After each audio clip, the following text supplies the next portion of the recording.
Kerinduan Segala Zaman oleh Ellen G. White. Bab 12. Pencobaan. Yesus yang penuh dengan Roh Kudus kembali dari sungai Yordan lalu dibawa oleh Roh Kudus ke padang gurun. Ucapan Markus masih lebih tegas lagi. Katanya, segera sesudah itu Roh memimpin dia ke padang gurun. Di padang gurun itu ia tinggal 40 hari lamanya, dicobai oleh iblis. Ia berada di sana di antara binatang-binatang liar. Selama di situ, ia tidak makan apa-apa. Ketika Yesus dibawa ke padang belantara untuk digoda, ia dibawa oleh Roh Tuhan. Ia tidak mengundang penggodaan. Ia pergi ke padang belantara untuk mengasingkan diri, untuk merenungkan tugas serta pekerjaannya. Oleh puasa dan doa, ia harus mempersiapkan dirinya untuk jalan berlumuran darah yang mesti ditempuhnya. Tetapi setan mengetahui bahwa juru selamat telah pergi ke padang belantara dan pikirnya inilah saat yang terbaik untuk menghampiri dia. Nasib besar dunia ini dipertaruhkan dalam perjuangan antara raja terang dan pemimpin kerajaan kegelapan. Setelah menggoda manusia kepada dosa, setan mengaku dunia ini sebagai miliknya, serta menyebut dirinya raja dunia ini. Ia mengatakan bahwa manusia telah memilih dia sebagai rajanya. Oleh pengendaliannya atas manusia, ia memegang kekuasaan atas dunia ini. Kristus telah datang hendak membuktikan bahwa pengakuan setan itu tidak benar adanya. Sebagai anak manusia, Kristus akan bersikap setia kepada Bapa. Demikianlah akan ditunjukkan bahwa setan belum memperoleh kekuasaan yang sepenuhnya atas umat manusia dan bahwa pengakuan haknya atas dunia ini palsu adanya. Semua orang yang mengingini kelepasan dari kuasanya akan dibebaskan. Kerajaan yang telah dihilangkan oleh Adam karena dosa akan dipulihkan. Sejak pengumuman kepada ular di Taman Eden dahulu kala, aku akan mengadakan permusuhan antara engkau dan perempuan ini, antara keturunanmu dan keturunannya. Kejadian 3 ayat 15. Setan telah mengetahui bahwa ia tidak berkuasa penuh atas dunia ini. Ada kelihatan di dalam manusia bekerjanya kuasa yang menentang kekuasaannya. Dengan perhatian yang besar, diperhatikannya korban-korban yang dipersembahkan oleh Adam dan anak-anaknya. Di dalam upacara-upacara ini, ia melihat suatu lambang hubungan antara bumi dan surga. Ia bertindak untuk memutuskan hubungan ini. Ia salah melukiskan tentang Bapa, serta salah menafsirkan upacara-upacara yang menunjuk kepada Juru Selamat itu. Manusia dituntun untuk takut akan Tuhan, selaku pribadi yang suka melihat kebinasaan mereka. Korban yang sebenarnya harus menyatakan kasihnya itu dipersembahkan hanya untuk memadamkan murkanya. Setan membangkitkan nafsu manusia supaya dapat memperkokoh kekuasaannya atas mereka itu. Ketika sabda Tuhan yang tertulis diberikan, setan mempelajari nubuatan-nubuatan tentang kedatangan Juru Selamat. Dari generasi kepada generasi berikut, ia bekerja untuk membutakan orang terhadap segala nubuatan ini, supaya mereka menolak Kristus pada kedatangannya. Pada kelahiran Yesus, setan tahu bahwa seorang telah datang dengan tugas ilahi untuk menggugat kekuasaannya. Ia gemetar ketika mendengar kabar malaikat yang menyaksikan kekuasaan raja yang baru lahir itu. Setan tahu betul kedudukan Kristus di surga sebagai kekasih Bapa. Perihal anak Tuhan harus datang ke dunia ini selaku seorang manusia, memenuhi dia dengan keheranan dan ketakutan. Ia tidak sanggup menduga rahasia korban yang besar ini. Jiwanya yang mementingkan diri itu tidak dapat mengerti kasih serupa itu bagi umat yang terperdaya itu. Kemuliaan dan damai surga serta kegirangan persekutuan dengan Bapa dipahami oleh manusia dengan samar-samar saja. Akan tetapi, semuanya itu diketahui benar oleh Lucifer, kerubium yang menaungi itu. Semenjak ia kehilangan surga, ia telah bertekad untuk membalas dendam oleh menyebabkan orang-orang lain turut dalam kejatuhannya itu. Hal ini akan diusahakannya oleh membuat mereka menaruh nilai rendah atas perkara-perkara surgawi, serta menaruh hati kepada perkara-perkara duniawi. Bukanlah tanpa rintangan Panglima surga itu akan menarik jiwa-jiwa manusia ke dalam kerajaannya. Sejak ia masih di Betlehem, ia terus-menerus diserang oleh si jahat itu. Peta Bapa nyata di dalam Kristus. Maka dalam segala majelis setan diambil ketetapan bahwa Yesus harus dikalahkan. Tiada seorang pun yang pernah lahir di dunia ini terlepas dari kuasa penipu itu. Tentara Perserikatan Kejahatan disuruh mengikuti jejaknya untuk mengadakan peperangan melawan dia, dan kalau mungkin untuk mengalahkan dia. Ketika Juru Selamat dibaptiskan, setan turut menyaksikannya. Ia melihat kemuliaan Bapa menaungi anaknya itu. Ia mendengar suara Yahwe menyaksikan keilahian Yesus. Sejak dosa Adam, umat manusia telah terputus dari persekutuan langsung dengan Bapa. Hubungan di antara surga dan dunia telah terjadi oleh Kristus. Akan tetapi, kini karena Yesus sudah datang dalam daging yang serupa dengan daging yang dikuasai dosa karena dosa, Roma 8 ayat 3. Bapa sendiri bersabda, "Dahulu ia telah berhubungan dengan manusia dengan perantaraan Kristus. Kini ia berhubungan dengan manusia di dalam Kristus." Setan telah mengharap bahwa kebencian Bapa terhadap kejahatan akan membawa perpisahan yang kekal antara surga dan bumi. Tetapi sekarang jelaslah bahwa hubungan antara Bapa dan manusia telah dipulihkan kembali. Setan melihat bahwa ia mesti mengalahkan atau dikalahkan. Persoalan yang menyangkut perjuangan itu meliputi terlalu banyak perkara untuk dipercayakan kepada malaikat-malaikat serikatnya. Ia mesti secara pribadi melangsungkan peperangan itu. Segenap tenaga kemurtadan dikerahkan untuk menggempur anak Tuhan itu. Kristus dijadikan sasaran setiap senjata neraka.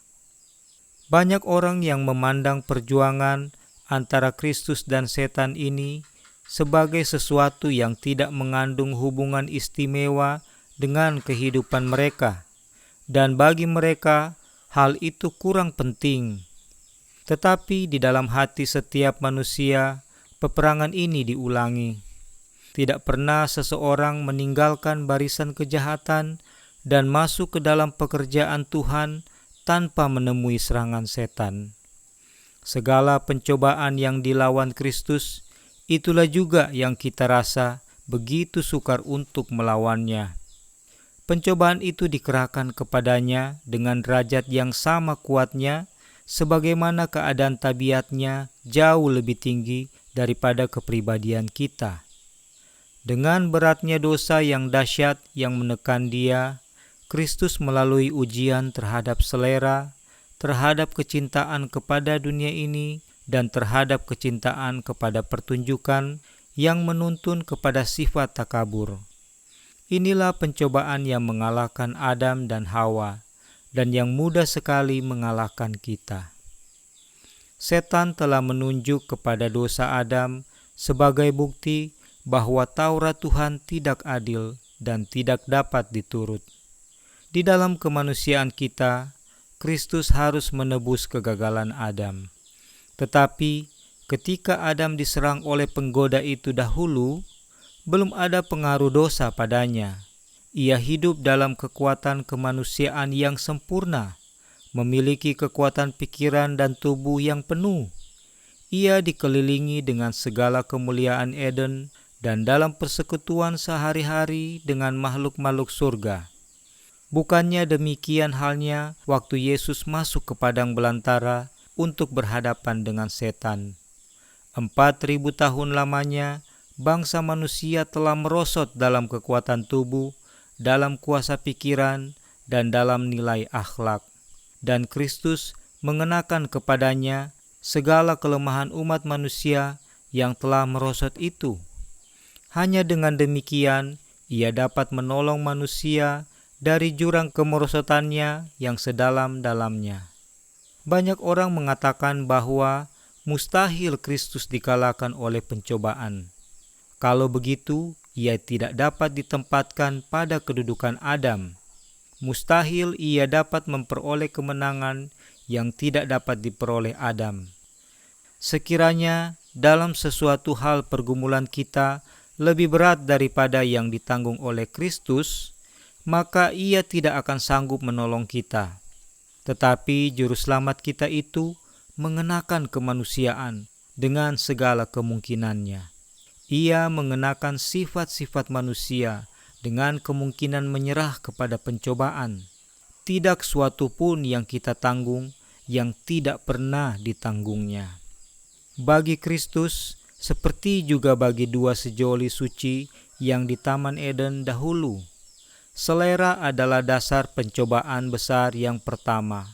Justru di mana kebinasaan itu telah mulai, disitulah pekerjaan penebusan kita mesti mulai. Sebagaimana Adam jatuh oleh pemanjaan selera, demikian juga oleh penyangkalan selera Kristus mesti menang. Dan setelah berpuasa 40 hari dan 40 malam, akhirnya laparlah Yesus. Lalu datanglah si pencoba itu dan berkata kepadanya, "Jika engkau anak Bapa, perintahkanlah supaya batu-batu ini menjadi roti." Tetapi Yesus menjawab, "Ada tertulis, manusia hidup bukan dari roti saja, tetapi dari setiap firman yang keluar dari mulut Tuhan." Sejak zaman Adam hingga zaman Kristus, pemanjaan diri sendiri telah memperbesar kuasa selera dan hawa nafsu hingga mempunyai kuasa yang hampir tidak terbatas. Demikianlah manusia merosot dan diserang penyakit, dan dengan tenaga mereka sendiri mustahil bagi mereka mengatasinya. Demi kepentingan manusia, Kristus menang oleh menanggung ujian yang paling berat. Untuk kepentingan kita, ia menjalankan pengendalian diri sendiri yang lebih kuat daripada kelaparan atau maut. Maka dalam kemenangan pertama ini terlibat segala persoalan lain yang berhubungan dengan segenap pergumulan kita dengan kuasa kegelapan. Ketika Yesus masuk ke padang belantara, ia diliputi dengan kemuliaan Bapa. Karena persekutuannya dengan Bapa, ia diangkat di atas kelemahan manusia. Akan tetapi, kemuliaan itu lenyap, lalu ia ditinggalkan bertempur dengan pencobaan. Pencobaan itu mendesak dia setiap saat. Sifat-sifat kemanusiaannya itu gentar terhadap peperangan yang sedang menantikan dia. 40 hari lamanya ia berpuasa dan berdoa. Karena sudah lemah dan kurus akibat lapar, letih lesu dan sengsara dengan penderitaan pikiran, sehingga begitu buruk rupanya, bukan seperti manusia lagi. Yesaya 52 ayat 14. Sekaranglah kesempatan setan. Sekarang ia menyangka dapat mengalahkan Kristus. Kepada juru selamat datanglah satu oknum yang menyaru seperti seorang malaikat dari sorga, seolah-olah hendak menjawab doanya. Ia mengaku mendapat tugas dari Bapa untuk mengatakan bahwa puasa Kristus itu sudah berakhir. Sebagaimana Bapa telah mengutus seorang malaikat untuk mencegah tangan Abraham dari mempersembahkan Ishak, Demikian juga karena merasa puas dengan kerelaan Kristus untuk menempuh jalan yang berlumuran darah, Bapa telah mengutus seorang malaikat untuk melepaskan dia. Inilah kabar yang dibawa kepada Yesus. Juru selamat sudah sangat lemah karena laparnya. Ia ingin sekali mendapat makanan. Ketika setan itu datang kepadanya dengan tiba-tiba, sambil menunjuk kepada batu-batu yang bertebaran di padang belantara itu dan yang tampaknya seperti roti, penggoda itu berkata, "Jikalau engkau anak Tuhan, perintahkanlah supaya batu-batu ini menjadi roti." Walaupun ia nampak seperti seorang malaikat terang, ucapan yang pertama ini mengkhianati pribadinya. "Jikalau engkau anak Tuhan." Disinilah sindiran yang mengandung rasa tidak percaya. Sekiranya Yesus melakukan apa yang dianjurkan setan, sudah pasti hal itu berarti penerimaan akan kebimbangan itu. Penggoda itu merencanakan untuk mengalahkan Kristus dengan menggunakan cara yang berhasil, seperti ketika ia menggoda bangsa manusia pada mula pertama. Betapa liciknya setan telah mendekati Hawa di Taman Eden. Tentulah Tuhan berfirman, "Semua pohon dalam taman ini jangan kamu makan buahnya," bukan? Kejadian 3 ayat 1. Sampai di situ ucapan penggoda itu benar adanya. Tetapi dalam caranya berbicara itu kepada mereka terselip sesuatu penghinaan yang disamarkan terhadap sabda Tuhan. Dalamnya terkandung sesuatu peniadaan yang licik, satu kebimbangan tentang kebenaran ilahi. Setan berusaha hendak menanamkan ke dalam pikiran Hawa pendapat bahwa Tuhan tidak akan bertindak seperti yang telah dikatakannya, bahwa penahanan buah seindah itu adalah bertentangan dengan kecintaan dan kasih sayangnya bagi manusia. Jadi, sekarang pun penggoda itu berusaha mengilhami Kristus dengan perasaannya sendiri. "Jikalau engkau anak Tuhan."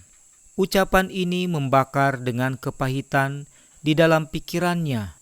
Dalam nada suaranya ada sesuatu pernyataan tidak percaya yang amat sangat. Sampai hatikah Bapa memperlakukan putranya sendiri sedemikian? Sampai hatikah ia meninggalkan Yesus di padang belantara dengan binatang-binatang buas, tanpa makanan, tanpa kawan, tanpa kesenangan? Ia menyindir bahwa Bapa tidak bermaksud supaya anaknya mengalami keadaan semacam ini. "Jikalau engkau anak Tuhan, tunjukkanlah kuasamu oleh menolong dirimu sendiri dari kelaparan yang amat sangat ini. Perintahkanlah supaya batu ini menjadi roti." Ucapan yang dari surga, "Inilah anakku yang kukasihi, kepadanyalah aku berkenan." Matius 3 ayat 17. Masih saja berdengung di telinga setan. Akan tetapi ia sudah bertekad hendak membuat Kristus tidak percaya akan kesaksian ini. Firman Tuhan menjadi jaminan bagi Kristus tentang tugas ilahinya itu. Ia telah datang untuk hidup sebagai seorang manusia di antara manusia, dan firman itulah yang menyatakan hubungannya dengan surga. Maksud setan ialah untuk membuat dia bimbang akan firman itu. Sekiranya keyakinan Kristus pada Bapa dapat digoncangkan, tahulah setan bahwa kemenangan dalam seluruh peperangan itu akan jatuh ke tangannya. Ia dapat mengalahkan Yesus. Ia mengharap supaya di bawah tekanan rasa putus asa dan lapar yang tidak terperikan, Kristus akan kehilangan percaya kepada Bapanya, lalu mengadakan suatu mujizat untuk kepentingannya sendiri. Sekiranya ia melakukan hal ini, maka rencana keselamatan pun sudah akan patah. Ketika setan dan anak Tuhan pertama kali bertemu dalam peperangan, Kristus menjadi panglima segenap bala tentara surga, dan setan, pemimpin pemberontakan di surga, diusir keluar. Kini keadaan mereka nampaknya terbalik, dan setan berusaha keras untuk menggunakan kelebihan itu dengan sebaik-baiknya. Salah seorang malaikat yang paling berkuasa di surga, katanya, telah diusir dari surga. Rupa Yesus menunjukkan bahwa ialah malaikat yang telah jatuh itu dibuangkan oleh Bapa dan ditinggalkan oleh manusia. Sebagai pribadi ilahi, tentu dapat mempertahankan pengakuannya oleh mengadakan suatu mujizat. Jika engkau anak Bapa, perintahkanlah supaya batu-batu ini menjadi roti. Tindakan kuasa menciptakan seperti itu, desak penggoda itu, akan merupakan bukti keilahian yang tak tergugat lagi. Tindakan itu tentu akan mengakhiri pertentangan itu. Bukanlah tanpa pergumulan Yesus mendengar dengan tenang kepada penipu besar itu. Tetapi anak Bapa itu tidak perlu membuktikan keilahiannya kepada setan atau menjelaskan mengapa ia merendahkan dirinya. Oleh memenuhi tuntutan pemberontak itu, tak ada satupun kebaikan manusia atau kemuliaan Tuhan yang akan diperoleh. Sekiranya Kristus menurut anjuran musuh itu, setan tentu masih akan mengatakan, "Tunjukkanlah kepadaku sesuatu tanda supaya saya dapat percaya bahwa engkaulah anak Tuhan." Bukti sudah tentu tidak akan berguna untuk menghancurkan kuasa pemberontakan di dalam hatinya. Dan Kristus tidak perlu menggunakan kuasa ilahi untuk kepentingannya sendiri. Ia telah datang untuk menanggung ujian seperti yang harus kita tanggung, meninggalkan bagi kita suatu teladan iman dan penyerahan diri. Baik di sini maupun pada waktu-waktu selanjutnya dalam hidupnya di dunia ini, tidak pernah ia mengadakan sesuatu mujizat demi kepentingannya sendiri. Segala perbuatannya yang ajaib adalah untuk kebaikan orang lain. Walaupun Yesus mengenal setan sejak mulanya, ia tidak terhasut untuk memasuki suatu pertentangan dengan dia. Karena dikuatkan dengan ingatan akan suara yang dari surga itu, ia bersandar pada kasih Bapanya. Ia tidak mau berperang mulut dengan pencobaan. Yesus menghadapi setan dengan ucapan kitab suci. Ada tertulis, katanya. Dalam setiap pencobaan, senjata perangnya ialah sabda Tuhan. Setan menuntut dari Kristus sesuatu mukjizat sebagai tanda keilahiannya. Akan tetapi, yang lebih besar daripada semua mukjizat, yaitu persandaran yang kukuh pada demikianlah firman Tuhan, adalah suatu tanda yang tidak dapat dibantah. Selama Kristus berpegang teguh kepada pendirian ini, penggoda itu tidak dapat menarik keuntungan. Pada saat kelemahan yang paling hebat itulah, Kristus diserang oleh pencobaan yang paling dahsyat. Dengan demikianlah, setan menyangka bahwa ia dapat menang. Dengan cara ini, ia telah mendapat kemenangan atas manusia. Apabila tenaga sudah habis dan kuasa kemauan sudah lemah, serta iman tidak lagi bersandar pada Tuhan, maka orang-orang yang telah lama berdiri dengan gagah berani untuk kebenaran dikalahkan. Musa sudah penat dengan pengembaraan Bani Israel 40 tahun lamanya. Apabila sesaat lamanya, imannya melepaskan pegangannya dari kuasa yang kekal. Ia gagal justru di perbatasan tanah perjanjian. Demikian juga halnya Elia, yang telah berdiri dengan tidak gentar di hadapan Raja Ahab, yang telah menghadapi seluruh bangsa Israel, yang dikepalai oleh 450 orang Nabi Baal. Sesudah hari yang mengerikan di atas Bukit Karmel itu, sesudah nabi-nabi palsu dibunuh habis dan seluruh rakyat telah berjanji akan menurut Bapa, Elia melarikan diri untuk menyelamatkan nyawanya karena ancaman Isabel, penyembah berhala itu.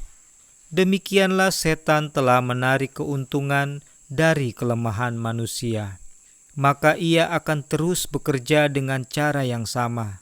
Apabila seseorang dikelilingi dengan segala macam kesusahan, dibingungkan oleh suasana, atau ditindih oleh kemiskinan atau duka cita, setan selalu ada dekat untuk menggoda dan menyusahkan. Ia menyerang segi-segi tabiat kita yang lemah. Ia berusaha hendak menggoncangkan keyakinan kita pada Tuhan yang membiarkan keadaan semacam itu terjadi. Kita tergoda untuk tidak percaya pada Tuhan dan meragukan kasih-Nya. Sering penggoda itu datang kepada kita sebagaimana ia datang dahulu kepada Kristus, menunjukkan di hadapan kita segala kelemahan dan cacat kita. Ia mengharap hendak menawarkan hati kita serta menghancurkan pegangan kita pada Tuhan. Lalu merasa pastilah ia akan mangsanya. Jika kita mau menghadapi dia sebagaimana Yesus menghadapi dia dahulu, kita akan luput dari banyak kekalahan. Oleh bersoal jawab dengan musuh itu, kita memberikan kepadanya keuntungan. Ketika Kristus berkata kepada penggoda itu, "Manusia hidup bukan dari roti saja, tetapi dari setiap firman yang keluar dari mulut Tuhan." Ia mengucapkan kembali ucapan yang lebih 14 abad sebelumnya telah diucapkannya kepada Israel. Ingatlah kepada seluruh perjalanan yang kau lakukan atas kehendak Tuhan, Bapamu, di padang gurun selama 40 tahun ini. Jadi, ia merendahkan hatimu, membiarkan engkau lapar, dan memberi engkau makan mana yang tidak kau kenal dan yang juga tidak dikenal oleh nenek moyangmu, untuk membuat engkau mengerti bahwa manusia hidup bukan dari roti saja, tetapi manusia hidup dari segala yang diucapkan Tuhan. Ulangan 8 ayat 2 dan 3. Di padang belantara, ketika segenap bahan makanan sudah habis, Bapa memberikan mana dari surga kepada umat-Nya, dan persediaan yang cukup dan terus-menerus diberikan. Penyediaan ini harus mengajar mereka bahwa sementara mereka percaya pada Tuhan serta berjalan pada segala jalan-Nya, Ia tidak akan meninggalkan mereka. Juru Selamat kini mempraktekkan pelajaran yang telah diajarkannya kepada Bani Israel dahulu. Oleh firman Tuhan, pertolongan telah diberikan kepada segenap tentara Ibrani, dan oleh firman itu juga pertolongan akan diberikan pada Yesus. Dinantikannya saat Tuhan untuk membawa pertolongan. Ia memperoleh makanan oleh menuruti anjuran setan. Di hadapan semesta alam yang menyaksikan, ia membuktikan bahwa lebih kecil malapetaka untuk menderita apapun yang terjadi daripada untuk menyimpang dengan cara apapun dari kehendak Tuhan. Manusia hidup bukan dari roti saja, tetapi dari setiap firman yang keluar dari mulut Tuhan. Kerap kali pengikut Kristus dibawa ke tempat di mana ia tidak dapat berbakti kepada Tuhan sambil menjalankan terus perusahaan duniawinya. Mungkin nampaknya bahwa penurutan kepada suatu tuntutan Tuhan yang tegas akan meniadakan sumber keperluan hidupnya. Setan akan membuat dia percaya bahwa ia mesti mengorbankan keyakinan batinnya itu. Akan tetapi, satu-satunya hal di dunia kita ini, tempat kita bersandar, ialah sabda Tuhan. Tetapi, carilah dahulu kerajaan Tuhan dan kebenarannya, maka semuanya itu akan ditambahkan kepadamu. Matius 6 ayat 33. Bahkan di dalam hidup ini pun tidaklah baik bagi kita untuk menyimpang dari kehendak Bapa kita yang di surga. Bila kita memahami kuasa firman-Nya, kita tidak akan mengikuti anjuran setan untuk mendapat makanan atau untuk memelihara hidup kita. Pertanyaan kita satu-satunya ialah, Apakah perintah Tuhan dan apakah janjinya? Bila kita mengetahui ini, kita akan menurut yang satu dan mempercayai yang lainnya. Dalam peperangan besar yang terakhir dengan setan kelak, orang-orang yang setia kepada Tuhan akan melihat segenap andalan duniawi hilang lenyap, sebab mereka itu tidak mau melanggar Tauratnya untuk menurut kuasa duniawi. Mereka itu akan dilarang untuk berjual beli. Akan diperintahkan nanti bahwa mereka itu akan dibunuh. Lihat Wahyu 13 ayat 11-17. Akan tetapi, kepada orang-orang yang menurut telah diberikan janji. Dialah seperti orang yang tinggal aman di tempat-tempat tinggi. Bentengnya ialah kubu di atas bukit batu, rotinya disediakan, air minumnya terjamin. Yesaya 33 ayat 16. Oleh janji ini, anak-anak Tuhan akan hidup. Apabila bumi ini dibinasakan oleh bala kelaparan, mereka akan diberi makan. Mereka tidak akan mendapat malu pada waktu kecelakaan, dan mereka akan menjadi kenyang pada hari-hari kelaparan. Mazmur 37 ayat 19. Kepada masa kesukaran itu, Nabi Habakuk memandang dan perkataannya mengungkapkan iman jemaat. Sekalipun pohon ara tidak berbunga, pohon anggur tidak berbuah, hasil pohon zaitun mengecewakan, sekalipun ladang-ladang tidak menghasilkan bahan makanan, kambing domba terhalau dari kurungan, dan tidak ada lembu sapi dalam kandang. Namun, aku akan bersorak-sorak di dalam Tuhan, beria-ria di dalam Tuhan yang menyelamatkan aku. Habakuk 3 ayat 17 dan 18. Dari semua pelajaran yang harus diambil dari pencobaan besar yang pertama terhadap Tuhan kita, tidak ada yang lebih penting daripada yang menyangkut pengendalian selera dan hawa nafsu. Pada segala zaman, pencobaan-pencobaan yang menarik kepada sifat jasmania itulah yang paling berhasil membejatkan dan merosotkan umat manusia. Oleh sifat tidak bertarak, setan bekerja untuk membinasakan kuasa pikiran dan akhlak yang diberikan Tuhan kepada manusia sebagai karunia yang tiada ternilai harganya. Demikianlah menjadi mustahil bagi manusia untuk menghargai perkara-perkara yang mengandung nilai yang kekal. Oleh pemanjaan hawa nafsu, setan berusaha menghapuskan dari jiwa segala bekas keserupaan dengan Tuhan. Pemanjaan yang tidak dikendalikan dan penyakit yang diakibatkannya, serta kemerosotan yang ada pada kedatangan Kristus yang pertama kalinya akan timbul lagi dengan keburukan yang hebat sebelum kedatangannya yang kedua kali. Kristus mengatakan bahwa keadaan dunia ini akan sama seperti pada zaman sebelum air bah dan seperti di Sodom dan Gomora. Setiap angan-angan hati akan senantiasa jahat adanya. Justru di ujung zaman yang menakutkan itulah kita hidup sekarang. Maka kepada kita haruslah tertanam dengan sedalam-dalamnya pelajaran tentang puasa juru selamat itu. Hanya oleh penderitaan yang tak terperikan yang ditanggung oleh Kristus itulah kita dapat menilai buruknya pemanjaan yang tak dikekang.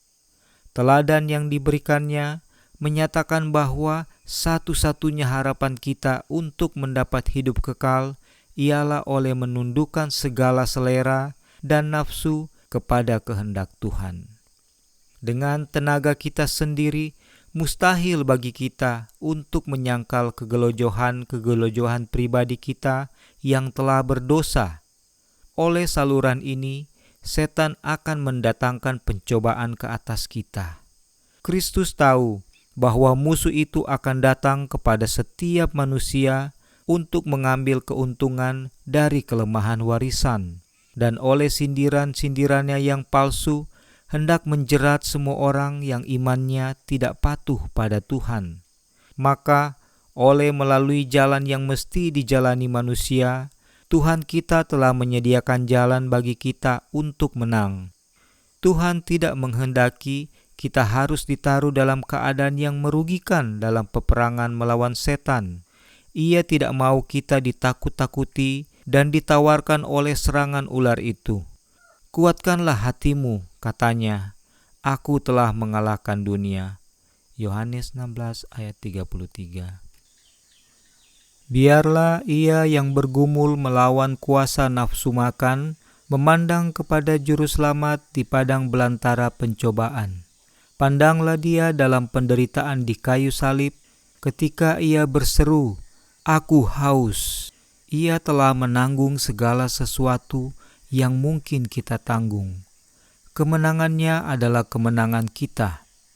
Yesus bersandar pada akal budi dan kekuatan Bapanya yang di surga. Ia berkata, "Tetapi Tuhan, Bapa, menolong aku, sebab itu aku tidak mendapat noda. Aku tahu bahwa aku tidak akan mendapat malu. Sesungguhnya Tuhan, Bapa, menolong aku." Sambil menunjuk kepada teladannya sendiri, ia berkata kepada kita, "Siapa di antara kamu yang takut akan Tuhan? Jika ia hidup dalam kegelapan dan tidak ada cahaya bersinar baginya, baiklah ia percaya kepada nama Tuhan dan bersandar kepada Bapanya." Yesaya 50 ayat 7-10. Penguasa dunia ini datang, kata Yesus, dan ia tidak berkuasa sedikit pun atas diriku. Yohanes 14 ayat 30. Di dalam dia tidak ada sesuatu yang menyambut penyesatan setan. Ia tidak menyetujui dosa. Sedikit pun ia tidak memikirkan hendak menyerah kepada pencobaan. Demikian juga halnya dengan kita. Kemanusiaan Kristus dipersatukan dengan keilahian. Ia dilayakkan untuk pergumulan itu oleh tinggalnya Roh Kudus di dalam hatinya, dan ia datang untuk membuat kita mengambil bagian dalam sifat-sifat ilahi itu. Selama kita dipersatukan dengan Dia oleh iman, dosa tidak lagi menguasai kita. Bapa mengulurkan tangannya hendak mencapai tangan iman kita agar kita berpegang teguh pada keilahian Kristus, supaya kita dapat mencapai kesempurnaan tabiat. Dan bagaimana ini dilaksanakan? Kristus telah menunjukkannya kepada kita.